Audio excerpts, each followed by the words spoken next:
Daniel Reed's hands ached from gripping the plasma welder all day, but he barely noticed anymore. Pain was just another thing that happened, like breathing or walking or getting through another shift on Colony Station Arcturus. He wiped the sweat from his forehead and checked the time display on his wrist unit. 6:30. Liam would be waiting at the community center again. His son's face flashed through his mind, that patient smile the boy had learned to wear when Daniel arrived late. 7 years old and already understanding disappointment better than most adults. The thought made something twist in Daniel's chest, but he pushed it down like he pushed down everything else these days. There was work to finish, bills to pay, a child to raise alone. The walk from the construction sector to the community center took 15 minutes through corridors that hummed with recycled air and artificial lights. Daniel made the journey on autopilot, his mind already planning tomorrow's tasks. Replace the damaged hull plating on level 7. Check the atmospheric processors. Train the new crew member who couldn't tell a torque wrench from a plasma cutter. He passed the recycling center without looking inside. He always passed it without looking inside, even though the entrance stood directly along his route. The place processed the station's waste materials, breaking them down and reforming them into usable components. Essential work. Boring work. Work that didn't concern him. If Daniel had bothered to glance through the transparent aluminum doors, he might have seen the Draken woman who ran the facility. Kyra stood among the sorting machines, her scaled hands moving with precise efficiency as she calibrated the molecular scanners. Her kind looked like something from an old Earth myth, with reptilian features and membranous wings folded against her back. Most humans found them unsettling. Daniel had never given her enough thought to find her anything at all. The community center's lobby was nearly empty when he arrived. A handful of parents collected their children from the after-shift program. Daniel spotted Liam immediately, sitting cross-legged on the floor near the large viewport that looked out at the stars. The boy was folding something from a piece of blue paper, his small fingers working carefully. "Hey, kiddo," Daniel said, trying to inject warmth into his voice. "Sorry I'm late again." Liam looked up, and his face lit with genuine happiness that made Daniel's guilt worse. "It's okay, Dad. I was practicing." "Practicing what?" The boy held up the paper creation. It was a bird, or at least something bird-shaped with angular wings and a pointed beak. The folds were remarkably neat for a 7-year-old's work. "The nice dragon lady taught me," Liam said. "She knows how to make lots of things." Daniel frowned. "Dragon lady?" "Miss Kyra. She works at the recycling place. She talks to me sometimes when I wait for you." Something cold touched Daniel's spine. A stranger talking to his son. He should have been paying more attention. "What does she talk to you about?" Liam shrugged, unbothered by his father's sudden tension. "Stories, mostly, about her home planet. She says the forests there are made of crystal and they make music when the wind blows." His eyes went distant with wonder. "And she shows me how to fold paper. She's really good at it, even with her claws." "Liam, you shouldn't bother people when they're working." "I don't bother her," the boy said, defensive now. "She says she likes the company. She says I'm a good listener." Daniel wanted to pursue it further, to establish rules about talking to strangers, but Liam's expression had closed off in that way it did when Daniel said something wrong. The boy was already standing, carefully tucking the paper bird into his jacket pocket. They walked home in silence that felt heavier than it should. Their quarters were small but functional. 2 sleeping pods, a food prep area, a cramped living space with a single viewport. Liam went straight to his pod and pulled out a battered tablet, losing himself in some educational game. Daniel heated a meal pack and ate without tasting it, watching his son's bent head. When had Liam started needing other people? When had the boys' world expanded beyond just the two of them? Daniel had been so focused on survival, on keeping them fed and housed and safe, that he hadn't noticed his son was lonely. The realization sat in his stomach like a stone. That night, after Liam fell asleep clutching the paper bird, Daniel stood at their viewport and stared at the stars. Anna would have known what to do. His wife had always known how to balance everything, how to work and parent, and still have energy left for joy. But Anna was gone, buried in the cold calculations of a shuttle accident 2 years ago, and Daniel was just trying not to drown as he thought about the Draken woman. Kyra. The name felt strange in his mind, too personal for someone he had never actually met. What kind of person spent time with a lonely child and asked nothing in return? Was she simply kind, or was there something else going on? The questions chased themselves in circles until exhaustion pulled him towards sleep. Tomorrow he would make time to pick Liam up early, to see this dragon lady for himself. Tomorrow he would be more present, more aware, more of what his son needed. Tomorrow he would try to be less of a ghost walking through his own life. But tonight he simply stood at the viewport, missing his wife and wondering when exactly he had stopped seeing anything beyond the next task, the next shift, the next empty day, stretching into an empty future. His reflection stared back at him from the glass, hollow-eyed and unfamiliar. Somewhere in the station's lower levels, in a small apartment that smelled of metal and recycled air, Kyra carefully folded another paper creation. A dragon this time, with detailed scales and spread wings. She set it on a shelf with dozens of others, each one representing a quiet evening alone. She thought about the human boy with the sad eyes and wondered if his father knew how much the child needed to talk, to share, to connect with someone who would listen. Probably not. Grief made people blind to everything except their own pain. Kyra understood that better than most.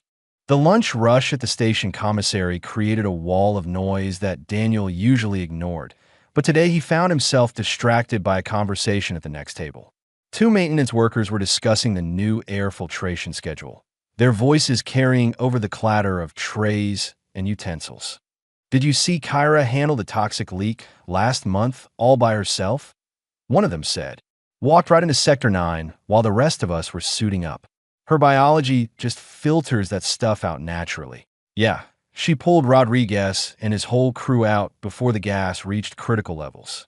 Saved 3 lives and didn't even mention it in the incident report. Daniel's fork paused halfway to his mouth. He had heard about the Sector 9 incident. Everyone had, but the official reports only mentioned quick response by station personnel. No names. No details about who had actually done the saving. That he finished his meal quickly and headed back to work, but the conversation stuck with him. When his shift ended, he made sure to leave exactly on time. No overtime today.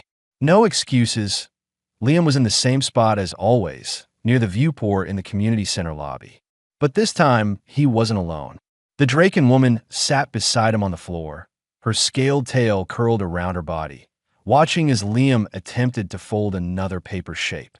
Her claws moved slowly, demonstrating a technique with surprising gentleness. Daniel stopped in the doorway, suddenly uncertain. Up close, Kyra was larger than he expected. Her scales caught the light in shades of deep green and copper. The membrane wings folded against her back looked delicate despite their size. Her face held a reptilian quality that human instinct marked as dangerous, but her eyes were warm and patient as she guided Liam's small hands. "No, like this," she was saying, her voice deep but soft. "Fold the corner to meet the center line."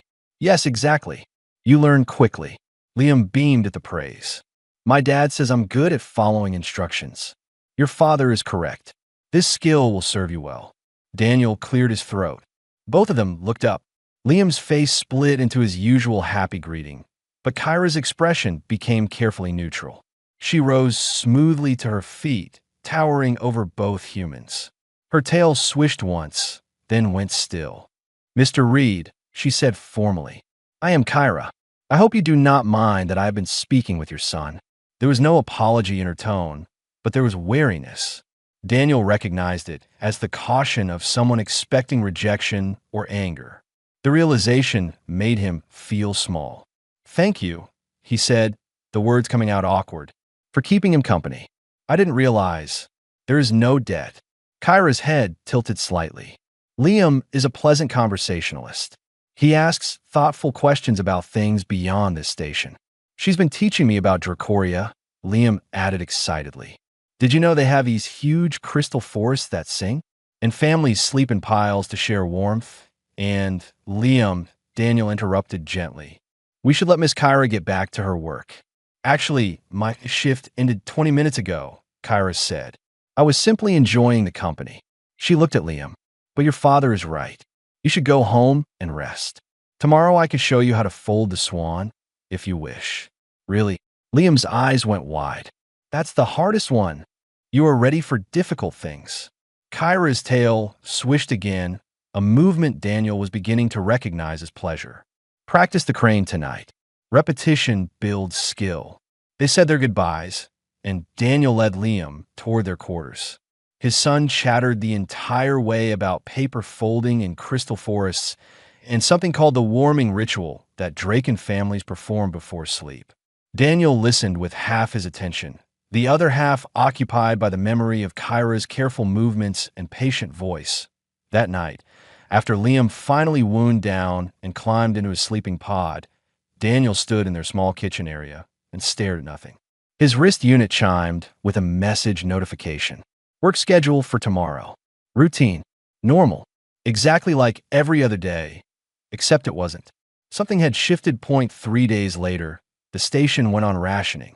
A supply ship had suffered engine failure and would arrive 2 weeks late. Nothing critical, but food would be tight until resupply. Daniel immediately began cutting his own portions, making sure Liam had full meals. The boy needed proper nutrition.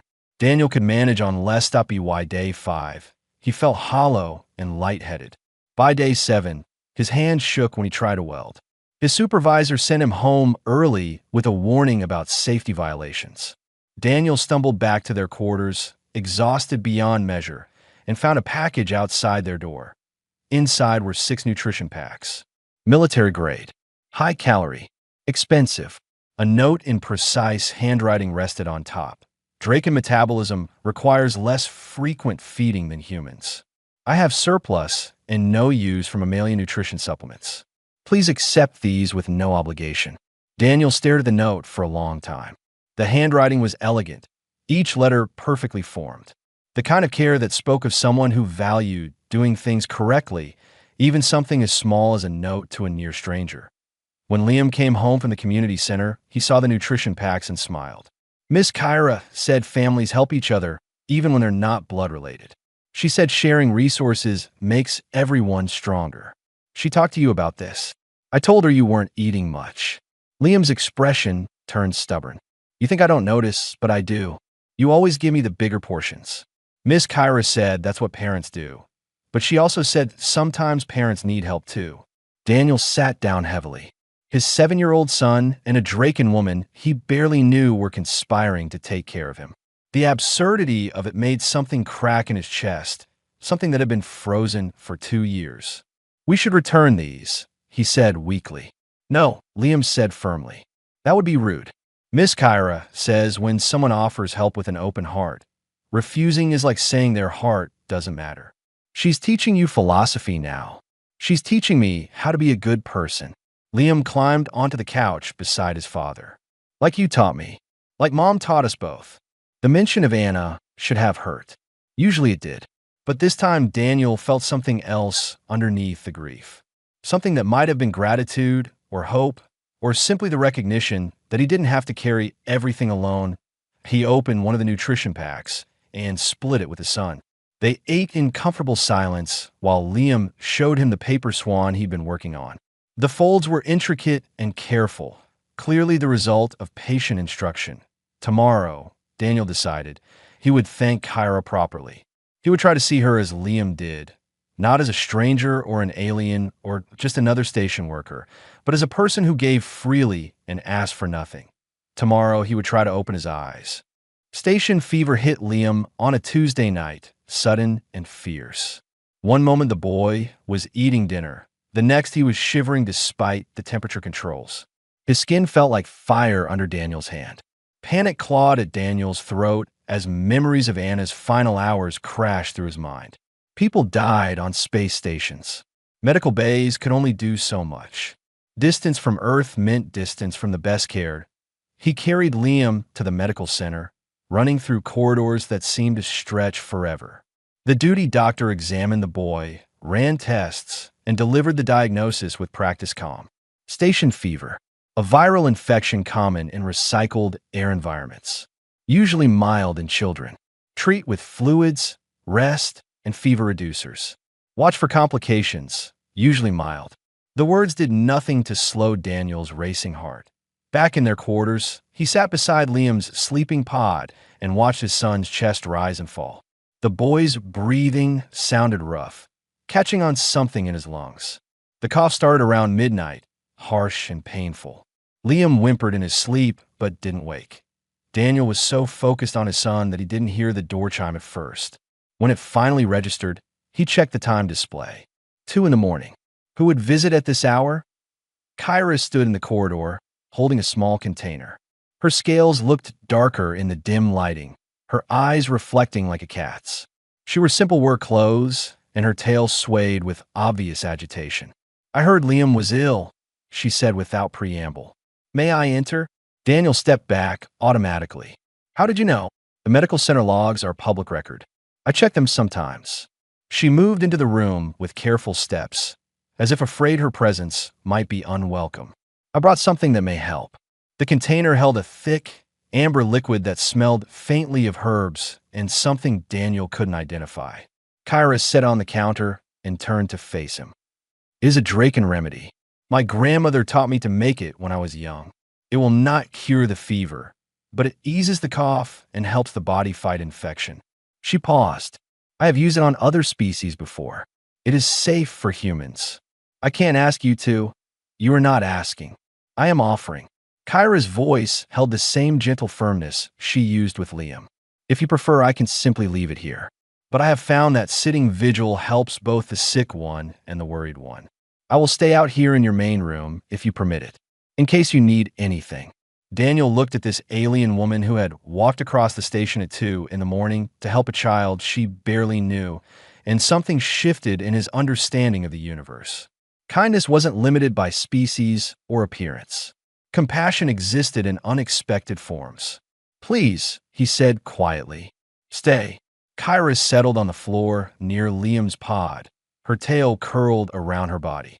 Daniel sat in the chair beside his son. The Draken woman began teaching him the remedy administration, how to mix a small amount with water, how to help Liam swallow it, even while mostly asleep. The boy coughed weakly but kept the medicine down. "Now we breathe with him," Kyra said. "Draken young learn this when they are sick. It helps calm the body." She demonstrated a slow, deep breath that made her chest expand. Daniel copied the rhythm. After a few minutes, Liam's breathing began to match theirs, becoming slower and less labored. The cough eased. The boy's face relaxed into deeper sleep. They sat like that for over an hour, breathing together in the dim light. Daniel found himself studying Kyra's profile. Her scales weren't uniform green as he'd thought, but a complex pattern of emerald and copper and gold. Her claws were indeed sharp, but she moved them with such precision that danger seemed impossible. The membranes of her wings held a delicate tracery of blood vessels that caught what little light existed. She was beautiful. The thought surprised him. "Thank you," he said softly. "Not just for tonight. For Liam. For the food. For everything." Kyra's head turned toward him. In the darkness, her eyes gleamed. "Liam is easy to help. He has a good heart. He sees people clearly. He talks about you constantly. Crystal forests and warming rituals and paper folding. Does this bother you?" Daniel considered the question honestly. "No, it makes me realize how much I've missed. I've been so focused on just getting through each day that I stopped seeing what was actually happening around me." "Grief does this," Kyra said quietly. "It builds walls to protect the heart, but walls also prevent light from entering. You've lost people too." It wasn't a question. Kyra's stillness held the quality of old pain, the kind that never fully healed but learned to coexist with joy. "My family died in a volcanic eruption on Dracoria. I was off-world studying human recycling technology when it happened." Her tail tightened around her body. "I cannot save them, could not even return in time to speak final words. So I came here, to this station far from home, and I thought perhaps I could be useful. Perhaps I could honor their memory by protecting others." "I'm sorry," Daniel said, the words feeling inadequate. "As am I for your loss." Liam speaks of his mother with great love. They fell silent again. Liam stirred but didn't wake. His breathing remained steady. Outside their viewport, stars wheeled in their ancient patterns, indifferent to the small dramas of grief and healing playing out in station quarters. Around 4 in the morning, Kyra rose smoothly to her feet. I should return to my quarters. I have a shift in 3 hours. You'll be exhausted. I will manage. She moved toward the door, then paused. Daniel, may I be honest with you? Of course. Liam needs his father to be more than a provider. He needs you to be present, to see him, to engage with his growing world. Her voice held no judgment, only observation. Children sense when their parents have left them emotionally, even when physically present. It frightens them. The words hit harder than any accusation could have. Daniel wanted to defend himself, to explain about survival and responsibility and the weight of single parenthood. But Kyra was already gone, the door sliding shut behind her with a soft hiss. He sat alone with his sleeping son and let the truth settle into his bones. He had been a ghost, a shell going through motions. And Liam, patient and understanding beyond his years, had found connection elsewhere. With a Draken woman who remembered what it meant to truly see another person. When dawn came and Liam woke, his fever had broken. The cough remained, but gentler now, manageable. The boy smiled up at his father and asked if Miss Kyra had really come to visit or if he dreamed it. She was here, Daniel confirmed. She brought medicine and stayed to make sure you were okay. Liam's smile widened. I told you she was nice. You were right. About a lot of things. Daniel made breakfast and actually tasted it this time. He sat with his son and listened to stories about paper swans and crystal forests. He looked at the paper creatures arranged on Liam's shelf and saw not just folded paper, but evidence of care, instruction, patience, and genuine affection. When his shift started, Daniel took a route that passed by the recycling center. Through the transparent doors, he saw Kyra working among her machines. She must have sensed his gaze because she looked up. Their eyes met. Daniel raised his hand in greeting. Kyra's tail swished once. She returned the gesture. It was a small moment. Barely anything at all, but it felt like a beginning. 3 weeks passed in a rhythm Daniel hadn't experienced since before Anna died. He began leaving work on time, sometimes even early. He started greeting people in the corridors instead of walking with his eyes down. He learned the names of the other parents at the community center. Small changes, but Liam noticed. The boy's smiles came quicker now, more genuine, and Daniel saw Kyra. Really saw her. She worked with quiet efficiency, her scaled hands moving through tasks that would have required protective equipment for humans. She spoke little during her shifts, but listened intently when others talked. Station personnel sought her out for advice on everything from technical problems to personal struggles. She never turned anyone away. One evening, Daniel found himself standing outside the recycling center after his shift. Through the doors, he could see Kyra organizing a shipment of raw materials. She moved with a grace that seemed impossible for someone her size, her tail providing balance as she reached for high shelves. He went inside. The center smelled of processed metal and chemical cleaners. Sorting machines hummed in the background. Kyra turned at the sound of his footsteps, surprise crossing her reptilian features. Daniel, she said, is something wrong? No, I just wanted to talk. He felt suddenly awkward, like a teenager working up courage. Liam mentioned you like earth poetry. Her eyes brightened. I find it fascinating, the way humans compress emotion into carefully chosen words. On Dracoria, we express feeling through physical touch and temperature sharing. Poetry is like a bridge between our ways. I have some books, Daniel offered. Physical copies that my wife collected. Would you like to borrow them? Kyra's tail swished with obvious pleasure. I would be honored. That night, Daniel brought her a worn volume of collected poems. Anna had loved this book, had read from it on quiet evenings. Passing it to Kyra felt like letting go of something precious and necessary at the same time. Kyra handled the book with reverence. I will care for it as if it were my own hatchling. I know you will. They began meeting at the station's observation deck during evening hours. The deck jutted out from the main hub, offering a panoramic view of space. Kyra came here to watch the ships arrive and depart. Daniel started joining her. She would read poems aloud, and her deep voice stumbling occasionally over the English pronunciation but never losing the emotional core of the words. Daniel found himself explaining context and history, sharing the stories Anna had told him about the poets and their lives. In return, Kyra taught him about Draken literature, which existed as oral tradition passed through generations via melodic patterns that humans couldn't quite hear but could feel in their bones. "What brought you to space?" Daniel asked one evening. "You mentioned studying recycling technology, but why leave Dracoria at all?" Kyra's gaze remained fixed on the stars. "I wanted to understand how other species survived with limited resources. Dracoria is rich in minerals and warmth. We have never known scarcity. But out here, among the stars, I learned that need creates ingenuity. Humans waste nothing. You transform garbage into treasure.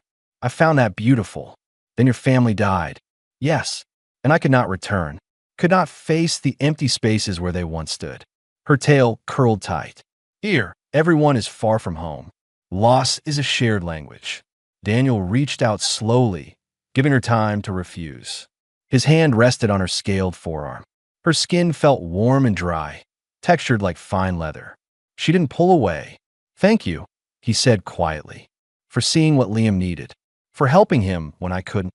You're his father. You provide everything. I provide stuff. You provided connection." They stayed like that until the observation deck lights dimmed for night cycle. As they walked back toward the residential sectors, Kyra told him about the mountains on her homeworld, vast peaks of volcanic rock that glowed with inner heat. She had always dreamed of seeing Earth's mountains, the cold stone peaks humans called beautiful despite their lack of warmth. "Maybe someday," Daniel said, "after Liam's older, we could visit Earth together. The three of us." Kyra stopped walking. Her eyes searched his face. "You would wish this?" "I would." Something shifted between them. A recognition. A possibility that hadn't existed before. That night, Liam was already asleep when Daniel returned to their quarters. The boy had left a new paper creation on the table, a three-dimensional star with intricate folds. A note in Liam's careful handwriting read, "Miss Kyra says this represents hope." Daniel sat on the couch and picked up the paper star. It caught the light beautifully, each facet reflecting a different shade. Hope, such a simple concept, such an impossible thing to maintain alone. He must have dozed off because Liam's voice woke him sometime after midnight. "Dad!" Daniel opened his eyes to find his son standing beside the couch, holding the ratty stuffed bear he'd had since infancy. Liam only brought the bear out when something bothered him deeply. "What's wrong, buddy?" Liam climbed onto the couch and curled against Daniel's side. "Can I ask you something?" "Always." "Why don't you smile at Miss Kyra like you smile at me?" The question hit Daniel like a physical blow. He started to respond with something dismissive, some adult explanation about different kinds of relationships, but Liam's eyes held too much understanding for easy answers. "What do you mean? When you look at me, your whole face changes. Like you're happy inside, not just on your mouth." Liam's small hand gripped the bear tighter. "But when you look at Miss Kyra, you smile with just your mouth. Like you're being polite. She notices. I can tell it makes her sad." Daniel's throat tightened. "Liam, it's complicated. Mom told me before she died that she wanted you to be happy again. She made me promise to help you remember how." Tears gathered in Liam's eyes. "But you won't let yourself be happy. You won't let anyone close. Not even Miss Kyra. And she's so nice, and she likes you, and you like her, but you won't let it happen." "How do you know I like her?" "Because you talk about her when you think I'm not listening. Because you check to make sure she's in the recycling center when we walk past. Because you look sad when she leaves." Liam wiped his eyes. "I'm only 7, but I'm not stupid." Daniel pulled his son close, his own eyes burning. Out of the mouths of children came truth that adults spent years avoiding. Anna had asked Liam to help him remember happiness. And his 7-year-old son had found someone who could teach them both how to live again, if only Daniel would stop hiding behind grief and obligation. "You're the smartest person I know," Daniel whispered. "And you're right. About all of it. So you'll smile at her for real? With your whole face." "I'll try. And maybe we can invite her for dinner?" "She told me she eats alone every night." "That sounds lonely. We'll invite her for dinner." Liam relaxed against him. Good. Because I think Mom would like her. I think they'd be friends. The words should have hurt, but instead they felt like permission.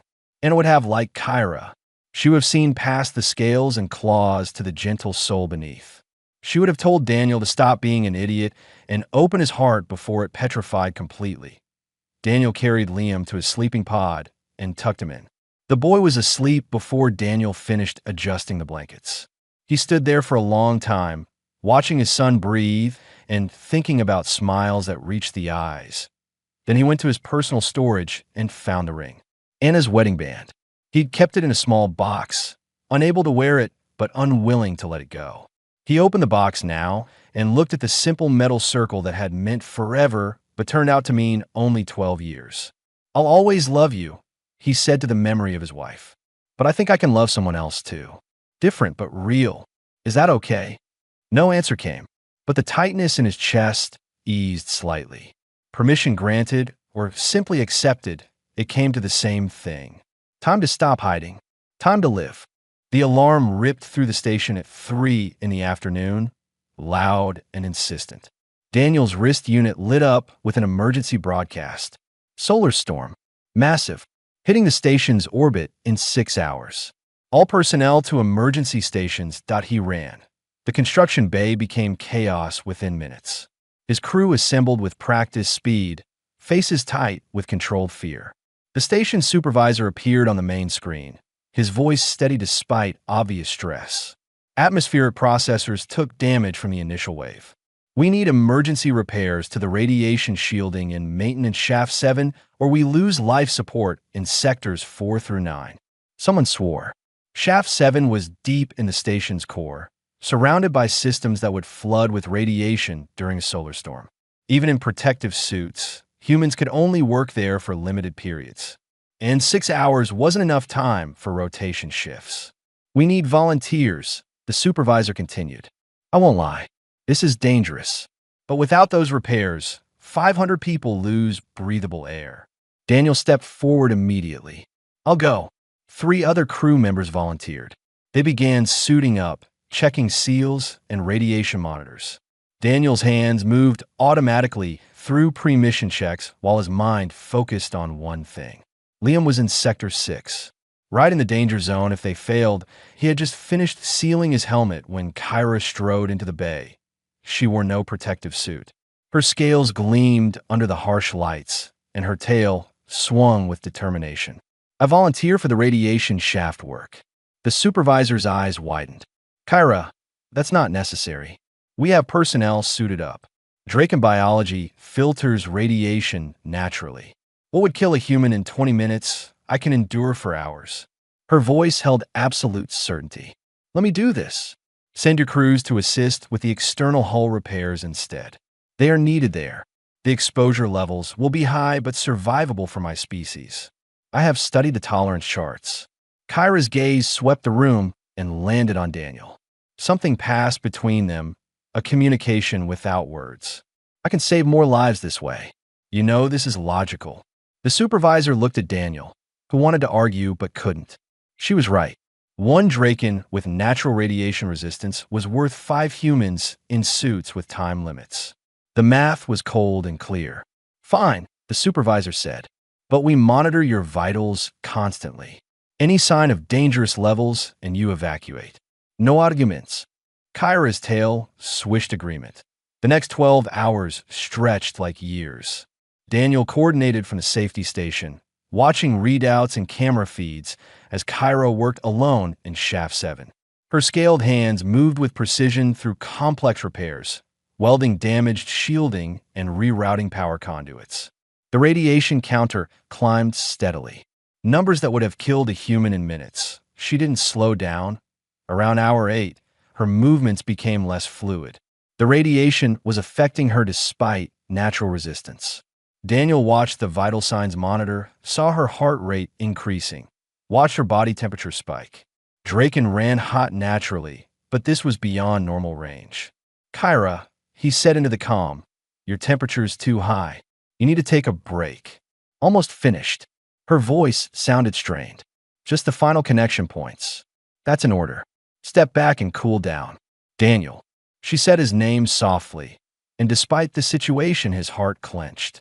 If I stop now, I will not have strength to start again. Let me finish. Please. He wanted to order her out, wanted to suit up and drag her from that shaft personally. But she was right. Again, she had come too far to stop with the work incomplete. Make it fast, he managed. Hour 10. The vital signs turned ugly. Her temperature reached dangerous levels even for Draken. Her movements slowed to barely functional. On the camera feed, Daniel saw her pause and lean against a bulkhead, her breath coming in visible gasps. Talk to me, he said. Stay conscious. Tell me about crystal forests. Her laugh sounded wet and painful. They sing in harmonics, different pitches for different minerals. The sound changes with wind speed and temperature. What else? My mother used to take me walking through them at dawn. She said the morning songs were prayers to the sun. Kyra coughed. I miss her voice. You'll hear it again. In memory. In dreams. It never really goes away. Is that comforting? Sometimes. Keep working, Kyra. You're almost there. Hour 12. She completed the final connection and the shielding came online. Green lights across the board. Atmospheric processors stabilized. The sectors were safe. Kyra collapsed. Daniel saw it on the camera feed. Her legs simply gave out and she crumpled to the deck, her wings spreading reflexively to break the fall. The vital signs monitor screamed warnings that he ran. Station protocols and safety regulations meant nothing. Daniel grabbed an emergency rescue suit and headed for Shaft 7 at a dead sprint. Other crew members shouted at him, but he ignored them all. The radiation would kill him eventually, but he'd get her out first. He found her unconscious on the metal deck, her scales dulled from radiation exposure and heat stress. Her breathing came shallow and rapid. Daniel lifted her, shocked by how heavy she was, how solid despite the delicate appearance of her wings. Draken bones were dense to support their size. Getting her out took 15 minutes that felt like hours. By the time they reached the medical bay, Daniel's radiation exposure had crossed into dangerous territory. The medical team separated them immediately, rushing Kyra to one treatment room while pushing Daniel into another that he fought them. I need to see her. I need to know she's okay. You're both being treated. Sit down before you pass out. They hooked him to 4 fluids and radiation meds. Through the wall, he could hear the medical team working on Kyra. Vital signs being called out. Equipment beeping. Orders being given in calm, clinical voices that told him nothing about whether she would survive. Liam appeared in the doorway, his face pale with fear. Someone must have told him. Daniel wanted to comfort his son, but couldn't find words past the terror in his throat. Is Miss Kyra going to die? Liam asked. No, Daniel said, the word more prayer than certainty. She's strong. She'll be okay. You love her. It wasn't a question. Daniel looked at his 7-year-old son who saw everything, understood everything, and felt his heart break open in a way it hadn't since Anna's death. Different pain, different love, but just as real. Yes, he admitted. Edo. Then you have to tell her. When she wakes up, because Mom always said the worst thing is when people don't say the important stuff until it's too late. Through the wall, a monitor's urgent beeping suddenly went steady. The frantic activity settled into routine procedures. Someone said something about stabilization. The terror gripping Daniel's chest eased slightly. She was alive. For now. That had to be enough. 4 hours later, they let him see her. Kyra lay in the medical bed, looking smaller than he'd ever seen her. Her scales had lost their luster, turning dull gray-green. Her wings were carefully positioned to avoid pressure points. Monitors tracked her vitals with gentle beeping. Daniel sat in the chair beside her bed and took her hand. Her claws were retracted, making her fingers look almost human. He could feel the heat still radiating from her skin, fever hot even through the medications. You're an idiot, he said quietly. A brave, selfless, incredible idiot. Her eyes opened slightly. Did it work? Everyone's safe. The repairs held. Good. She tried to smile. Worth it then. You almost died, but I did not. Draken are stubborn about living. Her hand turned in his grip, holding on weakly. Why are you here? Your radiation exposure was minimal. I'm Fina. You're the one in medical. You came into the shaft for me. Of course I did. Kyra's eyes searched his face. What? Daniel thought about his son's words. About saying the important stuff before it's too late. About love that came in unexpected forms and deserved acknowledgement. Because I love you, he said simply. Because Liam was right and I've been an idiot. Because watching you risk everything made me realize I don't want to live in a universe where you don't exist. Her tail moved slightly under the blankets. I'm Draken. You are human. I don't care. People will question. Will judge. Let them. Daniel lifted her hand to his lips and kissed her scaled knuckles. I'm done hiding. Done being afraid of feeling things. You showed me how to live again. Kyra's eyes filled with tears, a response Daniel hadn't known Draken were capable of. I have been alone so long. Not anymore. Neither of us. Not ever again. Recovery took 2 weeks. Draken biology healed faster than human, but the radiation damage went deep. Kyra's scales slowly regained their color, fading from dull gray to the rich copper-green Daniel had grown to love. Her strength returned in increments measured by how long she could stay awake, how far she could walk, how much food she could keep down. Daniel visited every day, sometimes with Liam, sometimes alone. He brought books and read poetry aloud. He brought news from the station, gossip about crew members, and updates on repairs. He brought himself, honest and open in a way he hadn't been with anyone since Anna died, that on the 5th day, Kyra asked him not to come anymore. The words hit like a physical blow. Daniel stood in the doorway of her medical room, confusion and hurt warring in his chest. What? You should not see me like this. Kyra turned her face away, her dulled scales catching the harsh medical lighting. I'm diminished, weak. Drake can take pride in strength and beauty. Right now, I have neither. That's the stupidest thing I've ever heard. Her head snapped around, surprise clear in her reptilian features. Daniel crossed to her bedside and sat without asking permission. You think radiation damage makes you less. You saved 500 lives. You walked into hell because it was the right thing to do. That's not weakness, Kyra. That's the strongest thing I've ever witnessed. My scales are ugly. Damn it, your scales are healing. And they were never what made you beautiful. He took her hand carefully. You're beautiful because you fold paper animals for a lonely kid. Because you give away food when others need it more. Because you teach poetry and patience and what it means to actually see people. Kyra's eyes shimmered. I do not understand you. Liam said something to me weeks ago. He asked why I didn't smile at you with my whole face. Daniel felt his throat tighten. I didn't know how to answer him then, but I know now. I was afraid, terrified of letting someone in, of loving again, of risking the pain that comes when you lose people you care about. And now I'm more terrified of losing you without ever really having you, of playing it safe and missing out on something real. He lifted her hand to his chest, pressing her palm against his heart. I love you, Kyra, not despite what you are, but including it, all of it. The scales and claws and tail and wings and everything that makes you uniquely you. She was crying openly now, tears tracking down her scaled cheeks. My people have a saying, hearts recognize each other across any distance, through any difference. I thought it was just poetry, but then I met a grieving human and his wise small son, and I learned it was truth. So you'll let me keep visiting? I will let you do more than visit. Her tail emerged from under the blankets and wrapped loosely around his wrist. If you are willing, Draken bonds are deep and permanent. We do not love lightly or temporarily. Good. Neither do I. Liam appeared in the doorway then, holding a paper creation that looked like a bird mid-flight. His face split into a grin when he saw them holding hands. I knew it, he announced. Dad's smiling with his whole face now. Kyra's laugh sounded like music.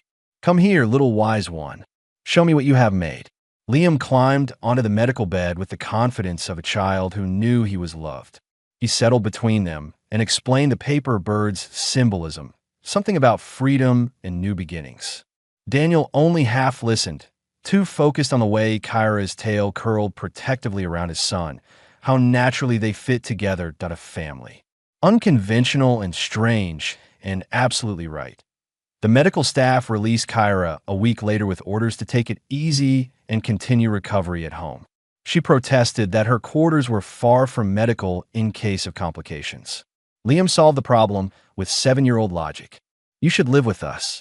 We have space, and Dad can watch you, and I can help, and we could be a real family. Kyra looked at Daniel, uncertainty and hope warring in her expression. That would be highly unusual. A human and Draken cohabitating. People will talk. Let them, Daniel said, echoing his words from the medical bay. Move in with us. Please. I don't want you isolated and alone anymore. None of us should be alone. She moved in that afternoon. The station gossip started immediately, as predicted. Some people were confused, others disapproving, but more were simply curious, watching this odd family unit with interest rather than judgment. Children especially loved seeing Kyra in the community center, her presence now officially sanctioned as Liam's guardian when Daniel worked late. 2 months after the solar storm. Daniel proposed properly. No ring, because Draken didn't wear jewelry.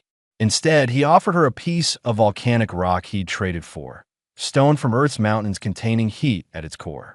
Kyra accepted with tears and laughter, and a tail wrapped so tightly around him he could barely breathe.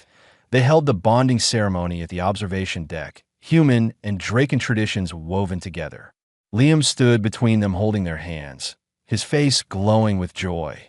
The station captain officiated, reading vows in English and Draken that spoke of shared warmth and permanent bonds. When it was done, Kyra pressed her forehead to Daniel's, the Draken gesture of deep affection.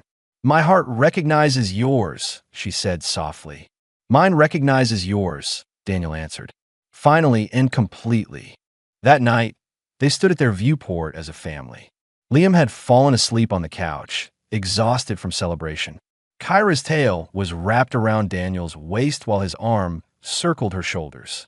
They watched Earth slowly rotate into view, that blue-green marble that held mountains Kyra dreamed of seeing. Next year, Daniel promised, we'll visit Earth, see the mountains. Let Liam run through real forests.